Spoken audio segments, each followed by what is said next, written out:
आज निकाल जो येणार आहे, तर तुम्हाला काय अपेक्षा आहे या निकालाकडून? या सर्व प्रकारामध्ये दोन भाग आपल्याला करावे लागतील. पहिल्यांदा घटनात्मक तरतूद काय आहे आणि कायदेशीरपणे काय निर्णय घेतला गेला पाहिजे ही एक बाब आहे. दुसरी बाब आहे की हा राजकीय निर्णय अत्यंत महत्वाचा राजकीय निर्णय महाराष्ट्राच्या राजकारणाकरता ठरणार आहे आणि सर्व पक्षांच्या करता महत्वाचा निर्णय ठरणार आहे. त्यामुळे ते दोन पैलू आहेत. जर घटनात्मक पद्धतीने आपण जर पाहिलं या गोष्टीकडं तर घटनेचं 10वं परिशिष्ट ज्याला आपण पक्षांतर बंदी कायदा म्हणतो, पहिल्यांदा 1985 साली राजीव गांधी पंतप्रधान असताना हा कायदा अस्तित्वात आला.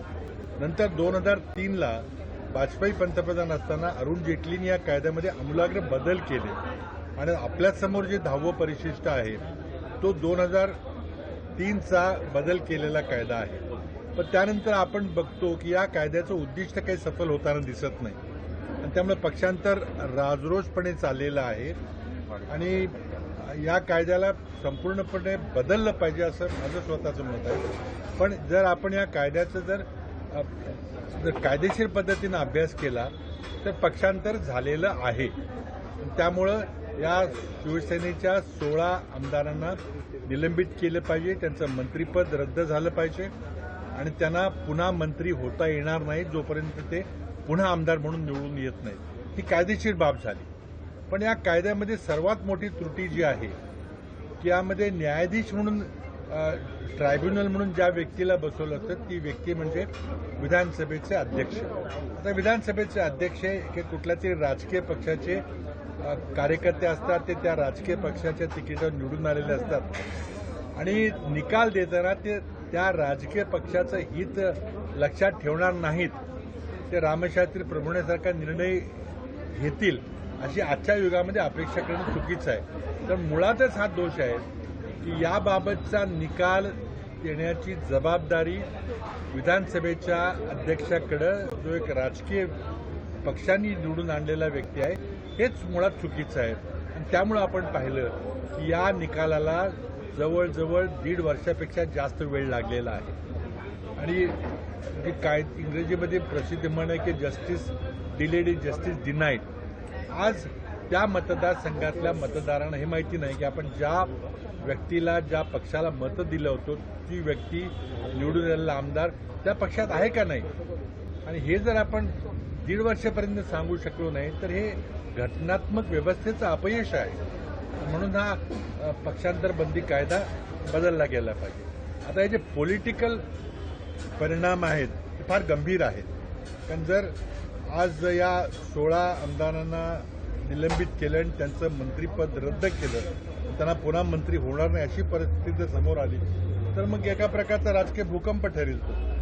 आता त्यात दोन गोष्टी आहेत की एक असं बोललं जातं की कदाचित भाजपच्या वरिष्ठ नेतृत्वाला लोकसभा निवडणुकीमध्ये कुणाच्या नेतृत्वाखाली सामोरं जायचं याबद्दल संभ्रम आहे. मग या घटनेतून तोही प्रश्न सोडवला जाईल का काय, त्यांना नेतृत्व बदल करायचं असेल तर याचं कारण सांगून नेतृत्व बदल होईल का, हा त्यातलं राजकीय विश्लेषण आहे. पण मला वाटतं की जर आमच्या अपेक्षेच्या विरोधामध्ये जर पक्षांतर बंदी कायद्याअंतर्गत पक्षांतर झालं नाही असा निकाल आला तर मग दुर्दैवानं सुप्रीम कोर्टाचा दरवाजा पुन्हा खटखटावा लागेल, पुन्हा कोर्ट कचेऱ्या करावं लागेल, आंदोलन करावं लागेल आणि मग घटनेची पायमल्ली झालेली आहे हे लोकांच्या समोर जाऊन सांगावं लागेल. आता आपण 4 वाजता आज निकाल येणार आहे त्याची अपेक्षा वाट पाहूया.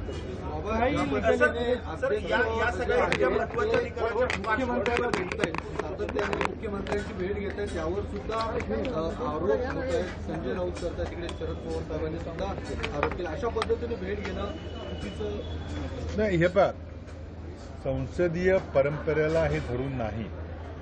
जेव्हा भारत स्वतंत्र झाला आणि पहिल्याच मंत्रिमंडळामध्ये पंडित नेहरू प्रधानमंत्री होते आणि मालवणकर हे अध्यक्ष होते आणि एका वेळेला पंडितजींनी एक बैठक बोलवली आणि त्यांना लोकसभेच्या अध्यक्षांना निमंत्रण पाठवलं. लोकसभेचे आमंत्रण मालवणकरांनी त्यांना नम्रपणे सांगितलं की मी एका वैधानिक जबाबदारीवर वैधानिक जागेवर असलेलो आहे आणि माझं तुमच्याकडे येणं योग्य ठरणार नाही, कारण मी संसदेमधल्या सर्व पक्षांना न्याय देण्याकरता खुर्चीमध्ये बसलेलो आहे आणि एका पक्षानं बोलवलेल्या मिटिंगला मला येता येणार नाही. नेहरूंनी ताबडतोब ते मान्य केलं आणि लगेच ती मिटिंग माळवणकरांना झाली. नेहरू माळवणकरांच्या कार्यालयामध्ये गेले. मी संसदेत असताना असे अनेक प्रसंग येतात की राज्यसभेचे सभापती किंवा लोकसभेचे अध्यक्ष असतात, मीटिंग संपताना किंवा काही पेच प्रसंग निर्माण झाला तर फार मोठ्या ठिकाणी लोकसभेच्या नेत्याला म्हणजे प्रधानमंत्र्यांना बोलवावं लागतं, राज्यसभेमध्ये बोलावं लागतं. ही बैठक राज्यसभेच्या चेअरमनच्या कक्षामध्ये होती किंवा लोकसभेच्या अध्यक्षाच्या कक्षामध्ये होती. माझ्या पाहण्यामध्ये 20 वर्षाच्या संसदीय इतिहासामध्ये 10 वर्षाच्या विधिमंडळाच्या इतिहासामध्ये विधानसभेचे अध्यक्ष मुख्यमंत्र्यांच्याकडे गेलेले कधी पाहिलेले नाही आणि त्यामुळं परंपरेला सोडूनही घडलेलं आहे आणि त्यातून मग कशा प्रकारचा निर्णय येणार आहे याचा एक थोडासा अंदाज आपल्याला मिळतो. पण अत्यंत दुर्दैवी पायंडा पाडला गेलेला आहे आणि हे सगळे चुकीचं चाललेलं आहे असं मला वाटतं. पण मुख्यत्वे म्हणजे पक्षामध्ये फूट पडली की नेतृत्व बदल झाला याच्यावरती बराच म्हणजे मंथन झालं किंवा हे झालं. सुप्रीम कोर्टाचा निकाल आला, त्यानंतर निवडणूक आयोगाने शिंदेच्या बाजूने त्यांना अभय दिलेला आहे. असं असताना आता वेगळा निकाल अपेक्षित आहे का? म्हणजे दरतरच्या भाषेतच आपण बोलतो. निकाल दिला पाहिजे कारण पक्षांतर झालेलं आहे. आता त्यामध्ये काय की ज्या पक्षांनी त्यांना म्हणजे निवडणूक आयोगाच्या नोंदणीकृत पक्षांनी त्यांना उमेदवारी दिली आणि त्या उमेदवारीमध्ये त्यांनी पक्ष सोडला, संभ्रम झाला, नेतृत्वाचा वाद आहे, सगळे वाद आहे. म्हणून असं जर काही घडलं तर सदस्यातून निलंबित झालं पाहिजे आणि पक्षांतर झाले असं गृहीत धरलं पाहिजे. त्यानं राजीनामा देऊन पुन्हा निवडणूक लढवायचा मार्ग ओपन आहे, त्यांनी केलं पाहिजे.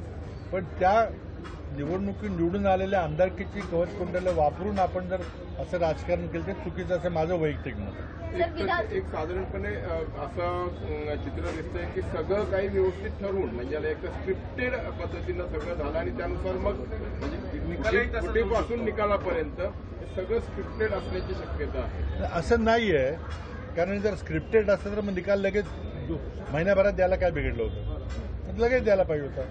तर त्यामुळं ही घटनात्मक पेच प्रसंग आहे आणि त्यामुळं मला वाटतं नवीन कायदा यातून निर्माण होईल या निर्णयातून आणि त्यानंतर सुप्रीम कोर्ट जे काही करणार आहे, समजा आमच्या अपेक्षेपेक्षा वेगळा किंवा घटनात्मक तरतुदीच्या वेगळा जर काही निर्णय निकाल आला तर मग सुप्रीम कोर्टाचा दरवाजा ठोठावा लागेल. तातडीनं निकाल द्या असं कोर्टाने तातडीनं निकाल द्या असं कोर्टाला शेवटी सांगायला लागलं होतं. नाही कोर्टाला सांगायला लागलं होतं, त्यांनी पुन्हा वेळ मागून घेतली. त्यामुळं जर निकाल वेगळा आला किंवा कोर्टात ज्या अपेक्षेच्या वेगळा आला तर त्यामुळे कोर्टाला आम्ही पुन्हा न्याय मागू सुप्रीम कोर्टाकडे. सर, तुम्ही आता म्हटलात की भाजपच्या नेतृत्वाच्या मनात संभ्रम आहे की ही लोकसभा निवडणूक नक्की कोणाच्या नेतृत्वामध्ये लढवायची, तर त्या अनुषंगाने देखील निकालामध्ये काही बदल होऊ शकतो किंवा निकाल त्या अनुषंगाने देखील लावला जाऊ शकतो असं माझं वैयक्तिक आकलन आहे. मी मगाशी सांगितलं की या गोष्टीला दोन पैलू आहेत, एक कायदेशीर आणि एक राजकीय. तर राजकीयमध्ये आपल्या सर्वांना माहिती आहे की निवडणूक कुणाच्या नेतृत्वाखाली लढायची हा एक प्रश्न आहे. तो भाजपच्या नेतृत्वाला घ्यावा लागेल. कदाचित ते आज घेतील किंवा आणखी काही दिवसानंतर घेतील. पण त्यांना जर काही नेतृत्व बदलाबद्दलचा काही निर्णय घ्यायचा असेल तर एक संधी त्यांना आहे. म्हणजे एका बाजूला कायद्याचा आधार घेत हा बदल झाला म्हणायचा किंवा त्याच्या आधी कदाचित मुख्यमंत्र्यांना काही सांगायचं की तुम्ही थांबून त्यांना कदाचित दिल्लीला नेता येईल. पण बदल करायचा असेल तर तो आज एक संधी आहे. पण ते आज भाजपने करावा किंवा आज करतील असं मी काय सांगू शकत नाही, पण एक संधी आहे. अर्थ काय आहे निकालाचा? सर, अर्थ काय आहे निकालाला? असं जर होणार असेल, एवढं सगळं प्रिस्क्रिप्टेड प्लॅनिंग होत असेल मग हे शेवटी सुप्रीम कोर्टाने ठरवायचं आणि नंतर जनतेने ठरवायचं की ज्या प्रकारे कायदेशीर बाबी होत आहेत. आतापर्यंत सुप्रीम कोर्टचे निकाल आले त्याबद्दलही बरेचसे प्रश्न निर्माण झाले. कालचे काही 2-3 जे निर्णय आलेले आहेत सर्वोच्च न्यायालयाचे, अगदी सरन्यायाधीशांनी जे दिलेले आहेत त्याबद्दलही संभ्रम निर्माण आहे. उदाहरणार्थ काश्मीरच्या बद्दलचा निर्णय आहे. एखाद्या राज्याला त्याचे तुकडे करण्याचा अधिकार किंवा त्या एखाद्या राज्यातल्या एका भागाला केंद्रशासित प्रदेश करायचा अधिकार जर केंद्र सरकारला असेल, राज्याला न विचारता, तर उद्या मुंबईला केंद्रशासित करता येईल, उद्या हैदराबादला केंद्रशासित करता येईल, चेन्नईला केंद्रशासित करता येईल. हे करणं चुकीचं आहे. म्हणून यावर आमचा निकाल अपेक्षित होता, तो आलेला नाही. आणि त्यामुळं अशा बऱ्याच घटनात्मक बाबी आहेत. अदानीच्या केसमध्ये सुप्रीम कोर्टानं हात झटकलेत, त्याबद्दल आमची नाराजी आहे. त्यामुळे सगळंच, आणि सरन्यायाधीश चंद्रचूड यायच्या आधी जे सुप्रीम कोर्टाचे निकाल आहेत त्याबद्दल आमचे तर फारच गंभीर आरोप आमचे आहेत. त्यामुळं मग आपल्याला राज्यघटना, या सेपरेशन ऑफ पॉवरचं जे सूत्र आहे की न्यायपालिका, कार्यपालिका आणि विधिमंडळाचं जे परस्परातले संबंध आहे ते सगळंच मोडकळीला आलेलं आहे. आणि कालची जी घटना आहे, विधानसभेचे अध्यक्ष, विधानसभा स्वायत्त आहे, विधानसभेच्या अध्यक्षांनी कार्यपालिकेच्या प्रमुखाला, मुख्यमंत्र्याला भेटायला जाणं अतिशय गंभीर बाब आहे, चुकीची बाब आहे. ही परंपरेला सोडून झालेली बाब आहे. त्यामुळे उद्या काही घडू शकतं असं वाटतंय. जर समजा तुम्ही सांगितलं जसं भाजपने ही संधी घेतली आणि हे सरकार गेलं तर मग पुढं काय, अजित पवार मुख्यमंत्री होतील, भाजपला जसं हवं तसं? नाही. भारतीय जनता पक्षाचं वरिष्ठ नेतृत्व कुणाला मुख्यमंत्री करतील त्यांचा अधिकार आहे. तर आपल्यासमोर 2-3 नावं दिसतात, आणखी 4-5 नावं आहेत. मध्य प्रदेश राज्यसभेमध्ये नवीन माणसं काढली, आता नवीन कोण माणसं काढतील का? उद्या चंद्रकांत दादांच्या मतदारसंघात बसलो आपण, त्यांना करतील का? आता ते भाजपच्या नेतृत्वावर आहे. पण एक संधी आहे की त्यांना जर बदल करायचा असेल तर या निमित्तानं करता येईल. करू शकतं माहिती पुढं काय होईल, पुढं काय होईल? आता जे महायुती नावाचं जे कडबोळं बांधलेलं आहे त्यांनी, ते तुटेल, राहील? नाही, मी काय सांगू शकणार नाही. ते भाजपने आणि त्या पक्षाने ठरवायचंय. साहेब, आता आपण अदानींचा उल्लेख केला. साहेब, आपण आता अदानींचा उल्लेख केला. त्याच अदानींना त्यांची पाठराखण आपला मित्रपक्ष असलेल्या पक्षाचे नेते, सर्वोच्च नेते किंवा वरिष्ठ नेते करतात, शरद पवार साहेब खुलेपणाने सांगतायत. 2 गोष्टी आहेत. अदानीच्या बाबतीत जे आंतरराष्ट्रीय मार्केट प्लेसमध्ये आरोप झाले होते आणि त्यातून अदानी ग्रुपनी काही शेअर ट्रेडिंगमध्ये आपल्या शेअरची किंमत वाढवण्यामध्ये जे बेकायदेशीर वर्तवणूक केली होती त्याची बाब एक आहे. दुसरी बाब आहे की त्यांचे एक मोठा उद्योग समूह आहे, त्याने एखाद्या चांगल्या कामाकरता निधी दिला असं काहीतरी उघडकीस आलेलं आहे, ती एक वेगळी बाब आहे. आमचा मुद्दा फक्त एवढा आहे की अदानींच्यावर एका आंतरराष्ट्रीय कंपनींनी, हिंडनबर्गनी जे आरोप केलेले आहेत त्या आरोपामध्ये भारतीय कायद्याचं उल्लंघन केलेलं आहे, हे जे उघडकीस आले त्याची चौकशी झाली पाहिजे, एवढी मागणी होती. सर, पण साहेबांचं म्हणणं असं आहे की अशामुळे या उद्योजकांचं खच्चीकरण होत आहे या कारवाईमुळे. कुठलाही मोठा उद्योजक असला तरी भारताचा कायदा मोडायचा त्याला अधिकार नाहीये. आणि प्रश्न असा आहे की त्यांनी भारताचा कायदा मोडलाय का नाही मोडला. सर, दुसरा असं निकाल दोन्ही बाजूने लागला. निवडणुकीला अजून वेळ आहे, मात्र पुणे शहर, पुणे लोकसभा मतदारसंघातनं काँग्रेसकडे तर रांग लागलेली आहे. इच्छुकांची गर्दी पाहायला मिळते. 20 लोकांनी आपली नावं दिलेली आहेत आणि काय याच्यातून काय शब्द तुमचंही नाव चर्चेत आहे. नाही, असं आहे की मागे बसले त्यांचेही नाव त्याच्यामध्ये. असं आहे की आमच्याकडे खूप इच्छुक आहेत. 20 लोकांनी तर अधिकृतपणे अर्ज भरलेले आहेत. पहिल्यांदा काल आमच्या 3 पक्षाची दिल्लीमध्ये बैठक झाली आणि त्या बैठकीमध्ये जे इतर मित्रपक्ष आहेत त्या मित्रपक्षांना कशाप्रकारे सामावून घ्यायचं याची सकारात्मक चर्चा झालेली आहे. त्याबद्दल दिल्लीतून आपल्याकडे माहिती आली असेल. आता पुढचा राऊंड हा 18-19ला दिल्लीमध्ये होण्याची शक्यता आहे. पहिल्यांदा 48 जागा वाटप होणं महत्त्वाचं आहे. कुठली जागा कुणाकडे राहील ते अपेक्षा प्रत्येकाची आहे. प्रत्येक पक्षाला सगळीकडेच लढायचं आहे. कार्यकर्त्यांची इच्छा आहे. आणि विशेष म्हणजे कार्यकर्त्यांना असं वाटतं की जरी आपल्या पक्षाची ताकद फार मोठी नसली की तिघांची ताकद एकत्र झाली तर आपण नक्कीच जिंकू यावेळेला. आणि तशा प्रकारचे सर्वेही काय आलेले आहेत. त्यामुळे उत्साहाचं खूप वातावरण आहे. आणि आता 20 जणांनी जर काँग्रेसकडे जागा राहील अशी आमची अपेक्षा आहे. कारण आतापर्यंत लढत होतो. पुण्याची जागा मित्रपक्षात जाऊ शकते. नाही, आता शेवटी चर्चा म्हणजे करायची असते त्या आधी तुम्ही क्लोज कशी करणार. चर्चा झाल्यावरच कळेल ना काय झालं ते. जरी कितीही आपल्याला वाटलं की आमचीच आहे तरी शेवटी औपचारिक चर्चा झाली पाहिजे. ती झाल्यानंतर जेव्हा जाहीर होईल. दुसऱ्या बाजूला काँग्रेस पक्षाचे नवीन प्रभारी त्यांनी 6 विभागामध्ये 6 कार्यकारिणीच्या बैठका ठेवलेल्या आहेत 18 ते 29 पर्यंत. मला तो पुण्याची बैठक काहीतरी 23ला वगैरे काहीतरी ठरलेली आहे. तर त्या ठरणार आहेत. आम्ही आमचं काम करतोय. काल राष्ट्रवादीने देखील आपल्या मतदारसंघाची चर्चा केली, शिवसेनेने देखील केलेली आहे. आपण आपली करतोय. पण महत्त्वाचा विषय असा आहे की दिल्लीमध्ये 3 पक्षाची जी बैठक झाली ती अत्यंत सकारात्मक वातावरण झाली आणि त्यामध्ये मित्रपक्षांचाही प्रश्न किंवा त्यांचाही हिस्सेदारीचा प्रश्न देखील बऱ्यापैकी चर्चेमध्ये आला. मिलिंद देवरांच्या जागेचा खूप वाद आहे. मिलिंद देवरांच्या वैयक्तिक जागेबद्दल मी काय बोलतो. बाबतीत काही निर्णय झाले का? मी तुम्हाला सांगितलं की जे मित्रपक्ष आहेत त्या सर्वांच्या बद्दल चर्चा झाली, सकारात्मक चर्चा झाली आणि काही चांगला आउटकम निघेल. 18ला निकालावरती आलो सर. निकाल काही लागला एक बाजू आंबेडकर असं म्हणण्याच्या आधी फॉर्म्युला ठरवा मगच चर्चा करा. बघा, मी जागा वाटपाची चर्चा करा म्हणजे मीडियामध्ये नाही झाली पाहिजे. ती बंद खोलीतच झाली पाहिजे. ती होतीये बंद खोलीमध्ये. आपल्याला सर्वांना कुतूहल आहे, आम्हालाही सगळ्यांना कुतूहल आहे. तर ठीक आहे. परंतु आंबेडकरांची प्रकाश आंबेडकरांशी असं बोललात का की बाबा जागा वाटपाची चर्चा ही बंद खोलीत काही बोलणार नाही मी, काही बोलणार नाही. माझं मत सांगतो तुम्हाला की चर्चा बंद खोलीत झाली पाहिजे. मीडियामध्ये होणं योग्य नाही. सर निकालाकडे पुन्हा आणतो तुम्हाला. निकाल काही लागला तरी एक दुसरी बाजू ज्यांच्या विरोधात झाला ते सुप्रीम कोर्टात जाणार आहेत, उघड आहे. तर पुढे काय मग नाही, सरकारचं? मला वाटत नाही. त्यांना निलंबित केलं म्हणजे हा राजकीय निर्णय असेल.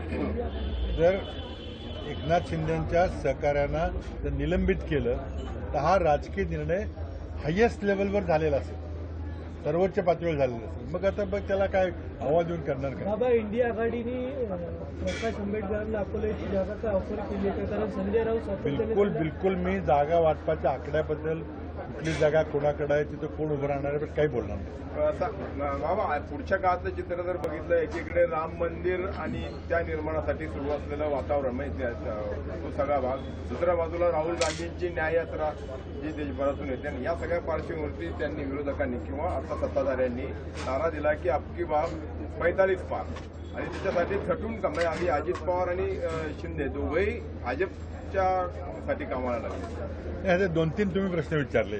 पहिला आता 45 पार म्हटलं, 48 का नाही म्हटलं हे मला आश्चर्य वाटतं. 48 मला काय बिघडलं होतं. पहिला मुद्दा राम मंदिराचा महत्वाचा आहे. मला वाटतं राम मंदिराची पार्श्वभूमी त्यामध्ये मग भाजपला किती फायदा होईल वगैरे चर्चा चालू आहे. पण माझी भूमिका त्यामध्ये स्पष्ट आहे. आमच्या पक्षाची मला वाटतं अशी भूमिका आहे की हा एक 2 खाजगी ट्रस्टचा जागेचा वाद होता. ही जागा कोणाच्या मालकीची आहे तो अनेक वर्ष प्रलंबित होता. काँग्रेस पक्षानं भूमिका घेतली होती की या जागेच्या कायदेशीर मालकीचा निकाल सुप्रीम कोर्ट जो देईल तो आम्हाला मान्य आहे. आणि बहुतेक जे वादी प्रतिवादी होते मग ते हिंदू संघटना असतील, मुस्लिम संघटना, सर्वांनी मान्य केलं होतं की सर्वोच्च न्यायालय जो निकाल देईल तो आम्हाला मान्य आहे.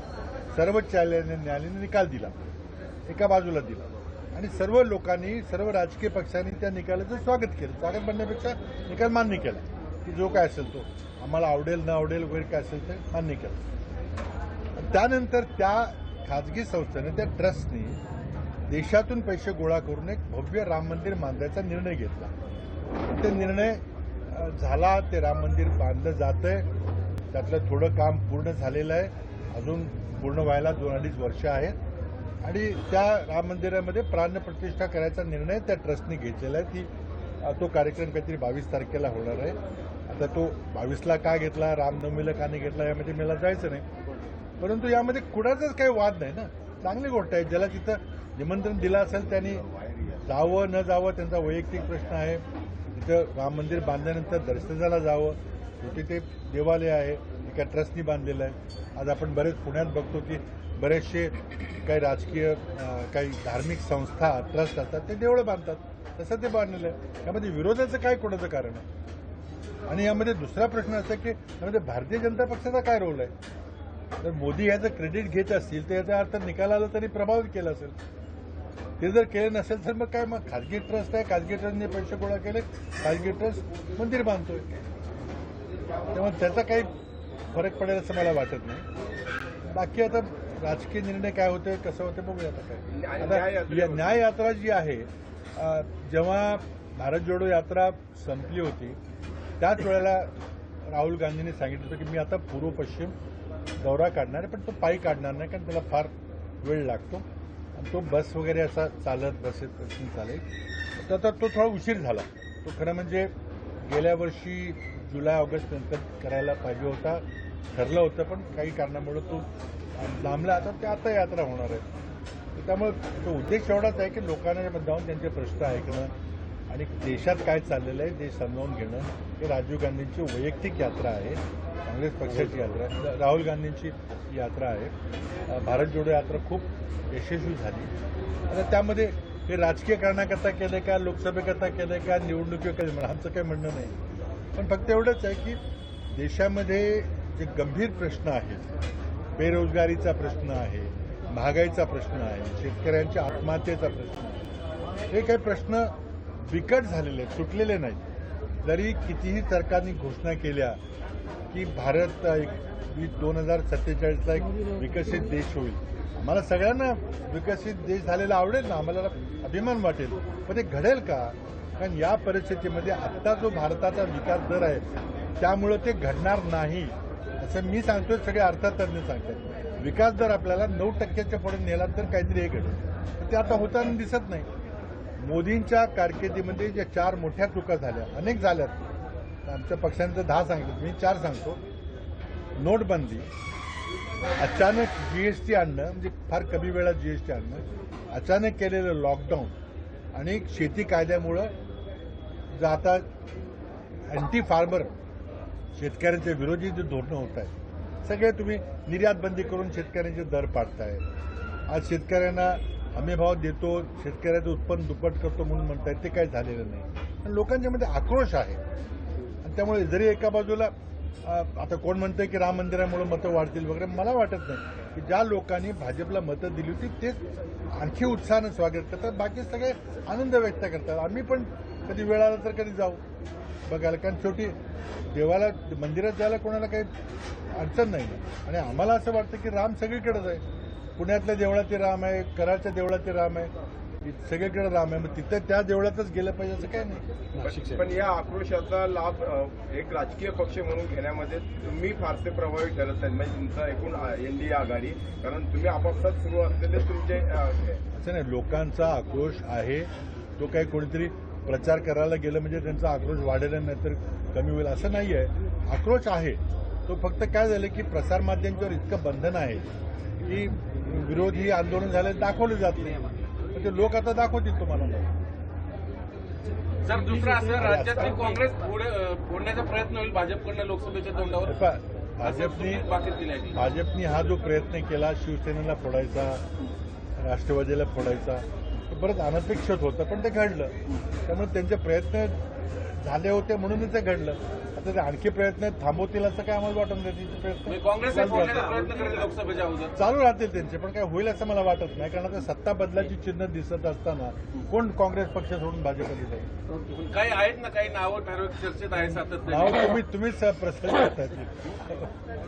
प्रियंका गांधी काय महाराष्ट्रातून लढाव्यात अशी इच्छा व्यक्त होते, काही कार्यकर्त्यांनी इच्छा व्यक्त केलेली आहे. सर, चिदंबरमच्या मुलांनी मोदींचं कौतुक केलं म्हणून त्यांना काहीतरी नोटीस काढली पक्षाने. मी काही पाहिलेलं नाही, मला माहिती नाही. कार्तिक चिदंबरमने काही केलं असेल तर मला माहिती नाही. ते टीकाही करतो त्यांच्यावर, काय केले बोललेच नाही, माहिती घ्यावी लागेल. पंतप्रधान लक्षद्वीपला गेले आणि तिथल्या टुरिझमला त्यांनी हे मिळावं, चालना मिळावं यासाठी प्रयत्न केले, मात्र त्यावरती देखील त्यांच्या विरोधामध्ये ट्रोलिंग सुरू झालंय. नाही बघा, पंतप्रधान देशात कुठेही गेले तरी त्याला काय आपत्ती घ्यायचं कारण नाही. आणि तिथल्या पर्यटनाला प्रोत्साहन देण्याकरता जर त्यांनी प्रयत्न केला तर काही त्यात गैर नाही आहे, मला वाटत नाही. राजीव गांधी पण लक्षद्वीपला गेले होते आणि त्यानंतर खऱ्या अर्थानं तिथं पर्यटनाला सुरुवात झाली. एक पंतप्रधानांचं कामच आहे. थँक्यू. लोकशाही मराठी ऐका, पहा, जागरूक रहा.